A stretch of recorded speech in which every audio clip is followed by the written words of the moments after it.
Olá pessoal, tudo bem? Minhas saudações e cumprimentos a todos e a todas que estão aqui acompanhando o canal. Mais uma vez aqui o professor Lucas, do curso de Direito Tributário e Processo Tributário aqui do canal. Sejam muito bem-vindos e bem-vindas aqui ao canal. Recomendo que vocês, pessoal, acessem aqui o canal.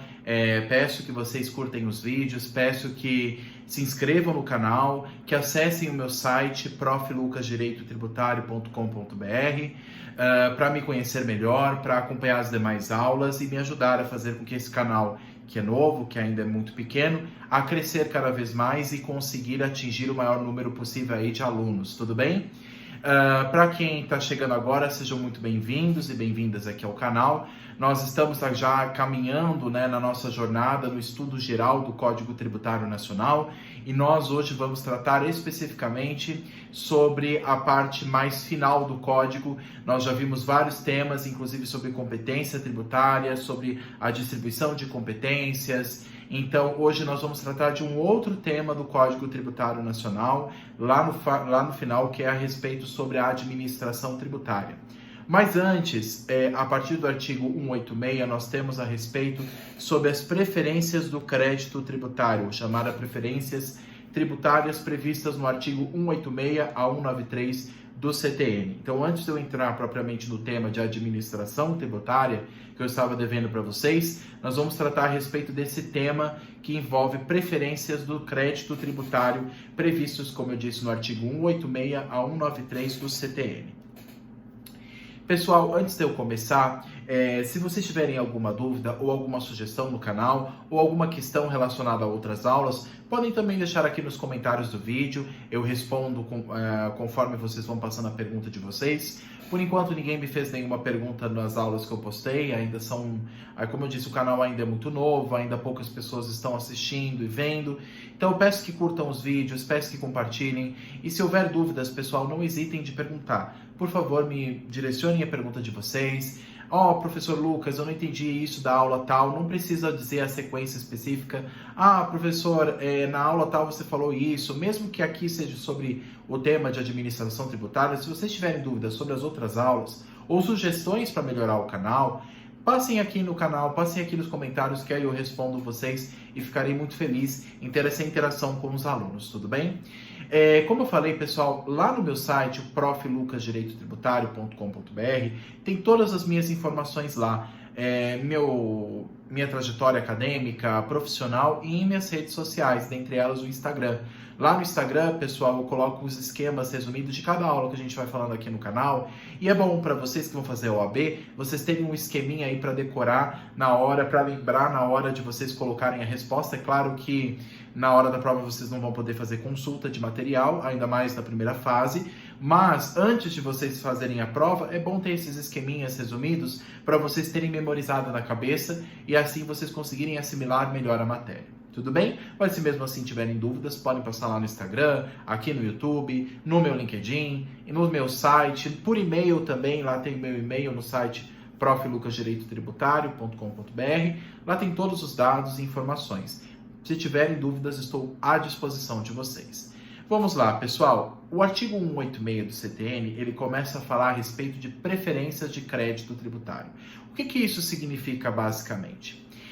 O Código Tributário Nacional, ele disciplina vários temas específicos gerais da matéria e dentre eles ele também envolve um tema que já casa um pouco com o direito empresarial, que ocorre justamente no processo de falência. Não sei se quem já está na faculdade, não sei se já teve a matéria de falências e recuperação empresarial, ou para quem já fez a faculdade deve se lembrar dessa disciplina de falências, a lei de falência e recuperação judicial. Isso é uma matéria lá do direito empresarial, do direito privado, isso não é especificamente o nosso tema aqui do tributário, mas quando a gente fala de processo de falências, quando uma empresa entra em falência, uma pessoa jurídica, ela tem créditos que ela precisa cumprir, valores a serem pagos. E esses créditos, cada um deles tem uma preferência um em relação ao outro. E os créditos tributários também incluem esses créditos a serem pagos pela empresa falida. Então, quando a empresa ela entra em um processo de falência, que é regido lá no direito empresarial, ela deve cumprir determinados créditos, ela deve pagar os valores devidos.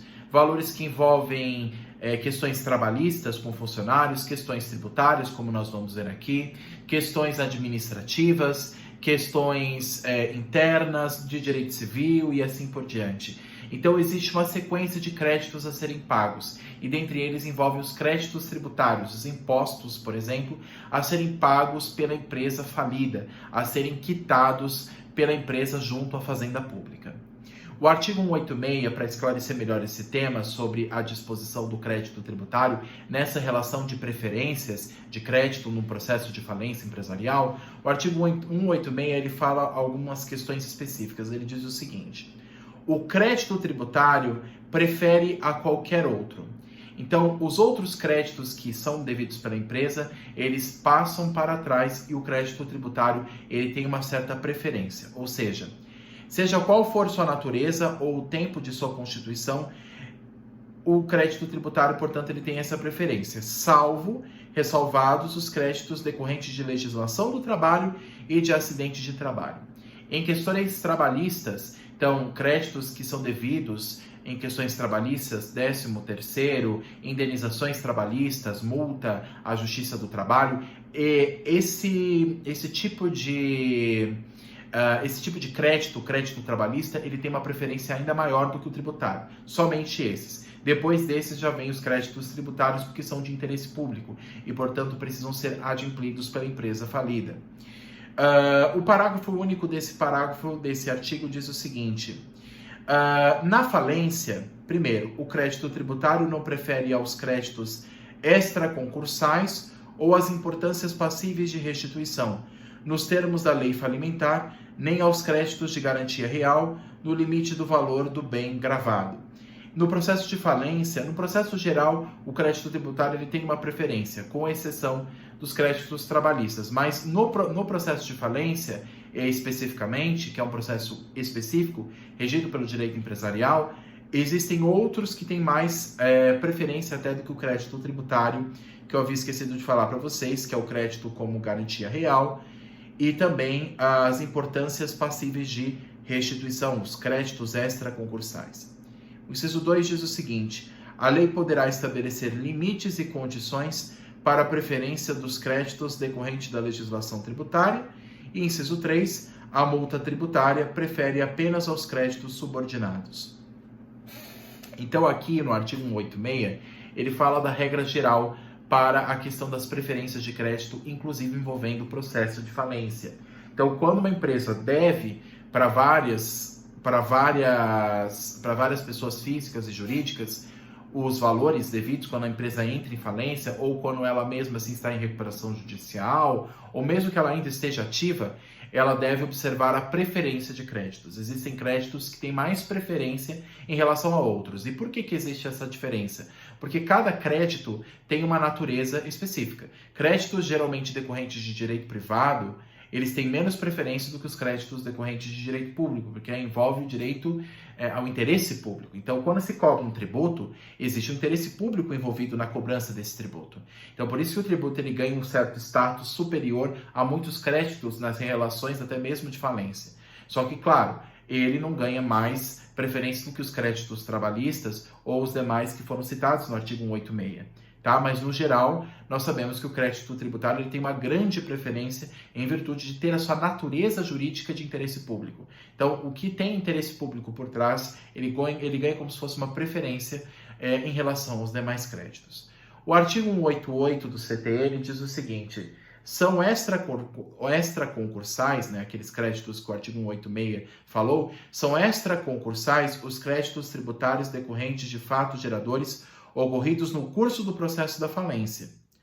Parágrafo 1º. Contestado o crédito tributário, né, ou seja, se for contestado, se for em âmbito judicial, contestado aquele valor devido, o juiz remeterá as partes ao processo competente, mandando reservar bens suficientes à extinção total do crédito e seus acréscimos, ou seus acrescidos. Se a massa não puder efetuar a garantia da instância por outra forma, ouvindo quanto à natureza e o valor dos bens reservados, o representante da Fazenda Pública interessada. Parágrafo 2º, o disposto neste artigo aplica-se aos processos de concordata. O parágrafo 1º, pessoal, ele fala o seguinte: crédito tributário, ele, portanto, para ser garantido, o juiz pode exigir, no caso, a reserva de bens, no caso, o mandado reservar bens suficientes à extinção total do crédito. O que acontece? Quando a empresa entra em falência, ela cria o que a gente chama de massa falida. O que é a massa falida? O direito empresarial fala mais disso. Mas no conceito geral, massa falida é o conjunto de direitos, de deveres, conjunto de direitos, deveres, de ônus e bônus daquela empresa que foi extinta. Então, quando uma empresa é extinta, ela tem ainda seus créditos vivos e seus débitos também vivos. Então, esse conjunto, essa massa, forma o que a gente chama de massa falida, aquilo que ainda sobrou da empresa, mesmo que extinta. Então, é com base nisso que a Fazenda Pública vai intervir por meio judicial e exigir a cobrança do crédito. E para que se garanta o pagamento desse crédito, o juiz pode determinar que seja penhorado alguns bens dessa massa falida e reservado esses bens para que se garanta o cumprimento daquele valor. Só que o que acontece? A massa falida, ela pode questionar em âmbito judicial aquele crédito devido? Pode. Mas para garantir o seu pagamento, ele deixa reservado um bem. Porque se a massa falida perder esse processo para a Fazenda Pública, que tem interesse na arrecadação, esse valor aqui que está reservado já vai ser usado para garantir o pagamento do tributo. Agora, se a massa falida ganha o processo da Fazenda Pública, esses bens que foram retidos na Justiça voltam novamente para os bens da massa falida. O que eu quero dizer? Esses bens são dados como garantia. Se a massa falida perder, esses bens já estão garantidos para o pagamento, então a gente já faz o adimplemento das dívidas. Mas, se a massa falida ganhar o processo, esses bens voltam para a massa falida. E por que tem que haver essa reserva dos bens? Para, como eu disse, garantir o pagamento do crédito tributário. E por que se deve garantir o pagamento do crédito tributário? Por conta da sua natureza jurídica. Porque ele tem dentro dele um interesse público. Por que se cobra um tributo? Porque o Estado tem interesse nisso. Porque a coletividade, a sociedade tem um interesse nisso. Para que esse tributo, uma vez arrecadado, possa gerar dinheiro, receita, para financiar as atividades do Estado. Então, por isso que existe essa preferência, por isso que existe essa proteção, melhor dizendo, do crédito tributário. Privilégios do crédito tributário, como eu falei, são previstos aí no artigo 86193, e há uma prioridade de credores também, não só de créditos, mas também de credores. Ou seja, em caso de dívidas, o crédito tributário, por ser de natureza pública, em regra tem preferência, após os créditos trabalhistas, ou seja, a remuneração e aos acidentes de trabalho. Então, depois de remuneração, salário, bônus, 13º e também indenização que envolve acidentes de trabalho, retirando os créditos trabalhistas que são exigidos na Justiça do Trabalho, no âmbito público, nós temos os créditos exigidos pela Fazenda Pública, que são os créditos tributários, que possuem essa natureza jurídica que legitima a sua preferência.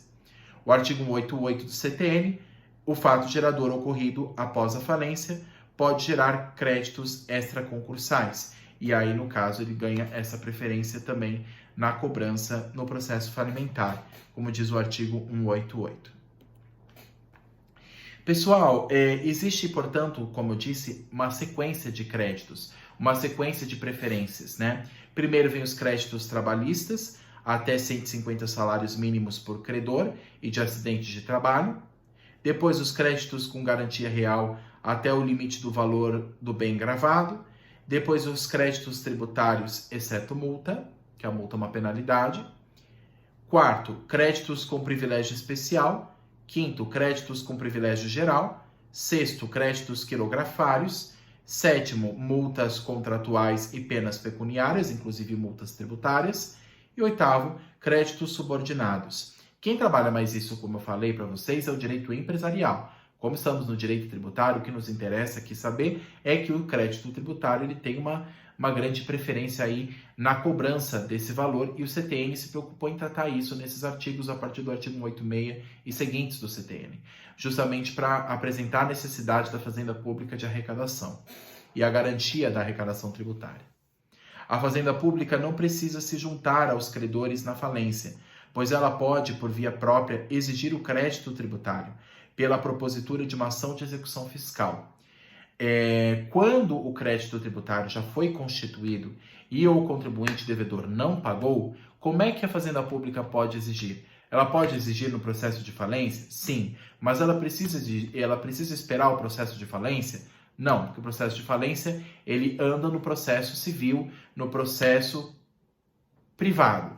Mas quando a gente fala em âmbito público, por meio da ação de execução fiscal, que é regida pela Lei de Execuções Fiscais, que é a LEF, uma lei federal, aí a Fazenda Pública pode, por uma via própria, exigir a cobrança do crédito tributário devido.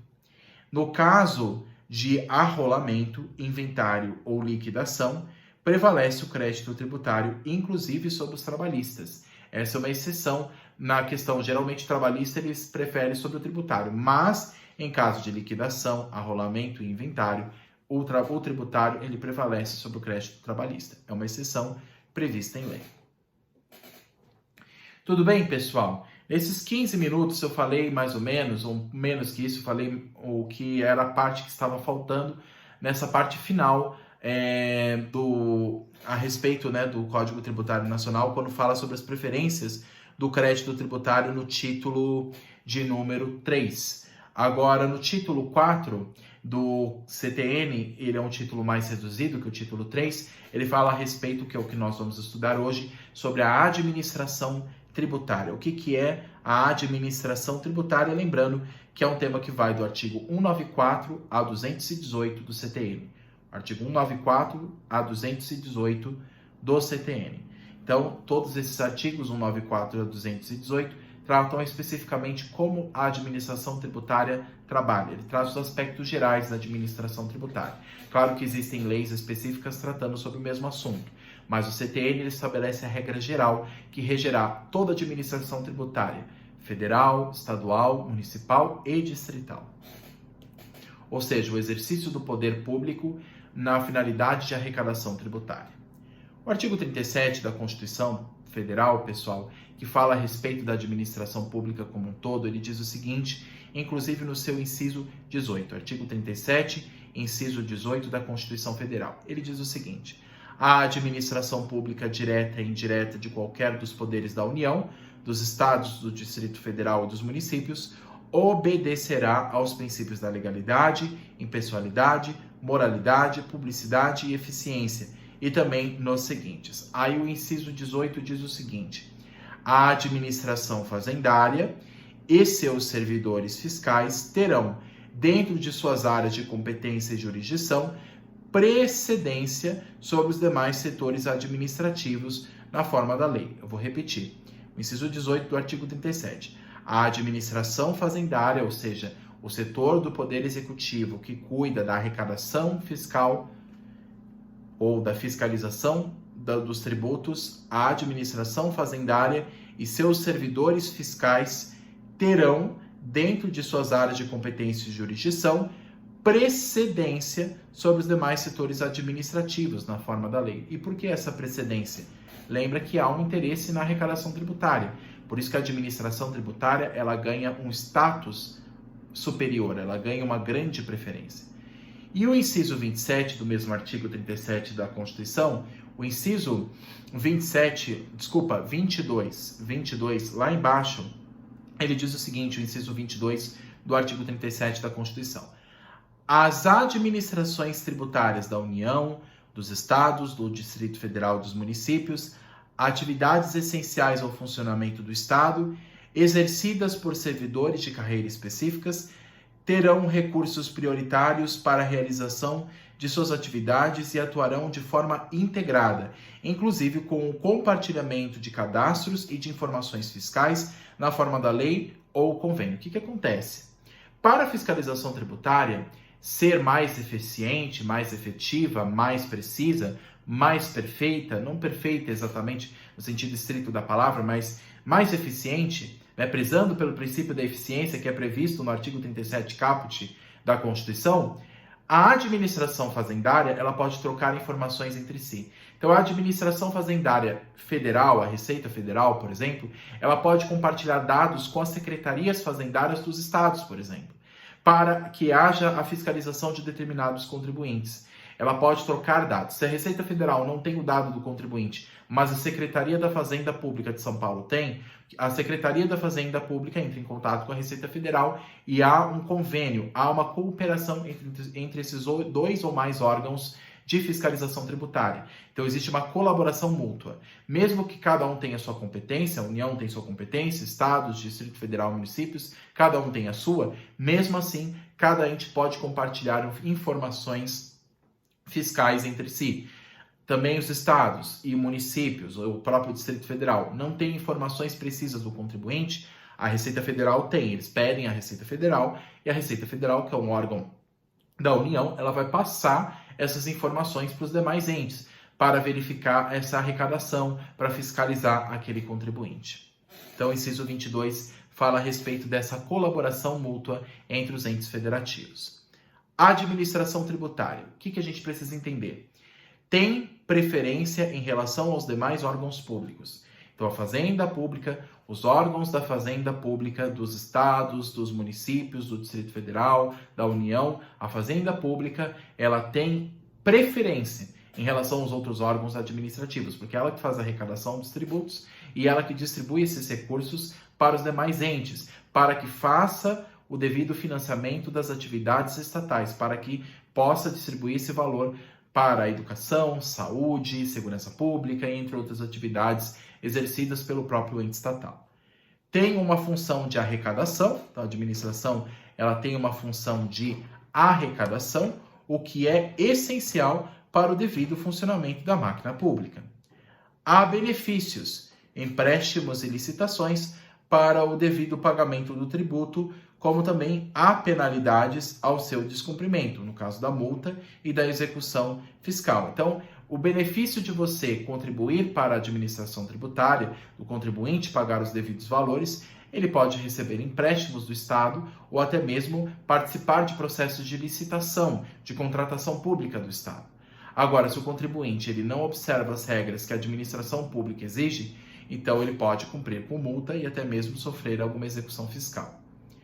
Existem dois órgãos, sendo um responsável pela fiscalização tributária e o outro responsável pela inscrição da dívida ativa. Então, quando a gente fala de administração tributária, ela tem dois grandes órgãos. Um que é a fiscalização tributária, onde ele vai exigir não somente o pagamento do tributo, mas as obrigações acessórias a ele inerentes. Então, a obrigação principal e acessórias, ele vai exigir o cumprimento dessas obrigações, como também existe o outro órgão responsável pela inscrição em dívida ativa. Se não houve o cumprimento dessa obrigação de pagar, a obrigação de prestar informações ao fisco, ele pode entrar com esse outro órgão para o processo de execução fiscal e a inscrição em dívida ativa. O artigo 194 do Código Tributário Nacional, ele diz o seguinte, a respeito desse assunto. A legislação tributária, observado o disposto nesta lei, regulará em caráter geral ou especificamente em função da natureza do tributo de que se trata, a competência e os poderes das autoridades administrativas em matéria de fiscalização de sua aplicação. Vou repetir. A legislação tributária, observado o disposto neste artigo, regulará em caráter geral ou especificamente em função da natureza do tributo de que se trata, a competência e os poderes das autoridades administrativas em matéria de fiscalização da sua aplicação. E o parágrafo único diz o seguinte: a legislação a que se refere esse artigo aplica-se a pessoas naturais ou jurídicas, contribuintes ou não, inclusive as que gozem de imunidade tributária ou da isenção de caráter pessoal. Parágrafo único, mais uma vez, a legislação a que se refere este artigo aplica-se a pessoas naturais ou jurídicas, contribuintes ou não, inclusive as que gozem de imunidade ou isenção. Lembrando que são dois conceitos diferentes. Imunidade é uma coisa, isenção é outra. Mas aqui ele estabelece o conceito do que envolve a legislação tributária, que não é apenas a lei, é um conceito macro que envolve inclusive tratados e convenções internacionais. Algumas questões que precisam ser consideradas, pessoal, quando a gente fala sobre administração tributária, sobre esse sistema do Poder Executivo que administra, que fiscaliza, que exige o pagamento e fiscaliza as obrigações acessórias dos contribuintes. A súmula 439 do STF diz o seguinte: estão sujeitos à fiscalização tributária ou previdenciária quaisquer livros comerciais, limitado a exame aos pontos objeto de investigação. Então, estão sujeitos à investigação tributária e previdenciária os livros comerciais. Então, as empresas, elas têm os seus livros comerciais, os seus livros onde eles deixam registrados os faturamentos da empresa, as despesas da empresa, as informações gerais da empresa. Então, esses documentos não são sigilosos. Eles precisam ser investigados pela autoridade administrativa para verificar se aquilo que a empresa está pagando e se aquilo que a empresa está declarando em matéria de imposto está correto ou não. Então, para que seja feita a devida fiscalização tributária, o governo, tem o direito de fiscalizar o livro comercial. O artigo 197 do CTN diz o seguinte: lista de pessoas que são obrigadas a contribuir com a fiscalização. Então, o artigo 197, se vocês colocarem aqui, eu vou até colocar aqui para vocês, o artigo 197, se vocês puderem colocar aí no Vadmecum, grifar, ali tem a lista de pessoas que devem contribuir para a fiscalização tributária. Então, diz o seguinte: mediante intimação escrita, são obrigados a prestar à autoridade administrativa todas as informações de que se disponham com relação aos bens, negócios ou atividades de terceiros. Então, os tabeliões, os bancos, empresas da administração de bens, corretoras, leiloeiras, inventariantes, síndicos, comissários, liquidatários, quaisquer outras entidades ou pessoas de lei que a lei designe, em razão do seu cargo, ofício, função, ministério, atividade ou profissão. Então você vê que aqui tem um rol de pessoas que também devem contribuir com a administração fiscal, mesmo que eles não sejam o contribuinte daquela obrigação. Então, se nós envolvemos, por exemplo, uma matéria de imposto de renda, quem é que presta a informação para a Receita Federal do imposto de renda? O contribuinte devedor. Mas a Receita Federal pode exigir mais informações do meu banco, por exemplo? Olha, o Lucas está declarando aqui no site da Receita essas informações, mas eu queria checar. Eu que sou auditor da Receita Federal, quero ver se essas informações são corretas, se estão batendo com a realidade. Vou lá no banco dele e vou exigir lá no banco X que esse banco me dê as informações necessárias para a fiscalização, para fazer esse comparativo. A Receita Federal pode exigir dos bancos essa prestação de informações? Pode, assim como os dos tabeliões, dos corretores, dos inventariantes, dos síndicos e de outras pessoas que possam ter envolvimento com aquele contribuinte. É claro que as pessoas não vão prestar obrigação acessória propriamente dita. Quem vai prestar é o contribuinte. Mas para fazer a fiscalização, para fazer esse comparativo, para ver se as informações estão corretas, estão batendo, se o cálculo apresentado é o correto, a Receita Federal ou qualquer órgão fiscal tributário pode exigir da iniciativa privada ou dos outros entes ali previstos no artigo 97 as prestações de informações necessárias à fiscalização tributária. O artigo 200 do CTN diz o seguinte: a fiscalização tributária não poderá ser obstruída, sob pena de se utilizar da força policial para a realização efetiva dessa fiscalização. Mesmo que a administração tributária não seja o poder judiciário que tem poder de polícia, de prender, de exigir o cumprimento das suas obrigações, a administração tributária ela pode, em alguns casos, sim, por permissão de lei, exigir até mesmo força policial. É claro que a força policial ela é mais ligada à força judicial, do poder judiciário, do processo judicial. Mas a autoridade administrativa, se verificar que a empresa está obstruindo as informações que ela precisa ter para a fiscalização do tributo, então se o auditor da Receita Federal verifica que o contribuinte não está colaborando, está prejudicando a sua atividade de fiscalização, então ele pode exigir da força policial que haja a repressão, vamos dizer assim, dessa obstrução à fiscalização tributária. Até meio que rimou. Então é o seguinte: para que não haja impeditivos da Receita Federal, por exemplo, entrar numa empresa e pegar os livros comerciais e verificar as informações ali, para que não haja obstrução da atividade tributária, por ser uma atividade, como eu disse, essencial e de interesse público, ela pode exigir que a força policial chegue no local e proíba essa obstrução à fiscalização tributária. O artigo 200 do CTN diz isso de maneira muito clara. O artigo 198 do CTN é o seguinte, ele diz que deverá haver o sigilo fiscal como regra. Então, nessa fiscalização, nesse processo de fiscalização tributária de uma empresa, por exemplo, eu não posso, em regra, divulgar essas informações para a televisão, para todo mundo, para os jornais. Deve se manter em regra como sigilo. Então, a regra geral, para os casos em maioria, é que se aplique o sigilo fiscal. Então, só o órgão fiscal tem acesso às informações daquela empresa, ou seja, as informações sobre a fiscalização tributária, como regra, não podendo ser divulgadas pela autoridade administrativa. Agora, existem exceções, como em tudo no direito. Requisição, por exemplo, ou no caso de solicitação. Quando houver uma requisição, em caso de requisição judicial, então o judiciário pode quebrar o sigilo e pode exigir o Poder Judicial, até mesmo em sede de liminar, que essas informações sejam divulgadas, ou por meio até mesmo de CPIs, que são as famosas comissões parlamentares de inquérito, que são do Poder Legislativo. Então, uma CPI do Senado ou da Câmara, ou até mesmo uma CPMI, pode exigir, portanto, essas informações e a quebra de sigilo fiscal. Isso é por meio de requisição, ou judicial ou do Legislativo. No Legislativo, por meio da CPI ou das CPMIs. E a solicitação, por autoridade administrativa, por meio de processo. Então, a solicitação é, no caso, diferente de requisição, que é obrigatória, mais mandatória. Mas a solicitação pode ser feita até mesmo pela própria autoridade administrativa, por meio de processo administrativo.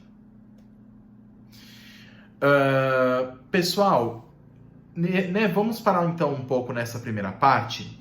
Eu acho que agora, para não ficar muito extenso o vídeo, estou vendo aqui que já deu mais de 30 minutos, eu vou dar uma parada aqui nessa primeira parte e agora, na próxima aula, nós vamos continuar a parte número 2 de administração tributária. Estou vendo aqui que vai ficar muito extenso, então vou dar uma parada aqui e a gente continua a parte 2 na próxima aula, tudo bem? Quem tiver interesse, pessoal, dos slides que eu estou usando aqui para apresentar para vocês, me avisem aqui no canal que eu compartilho com vocês por e-mail, tá bom?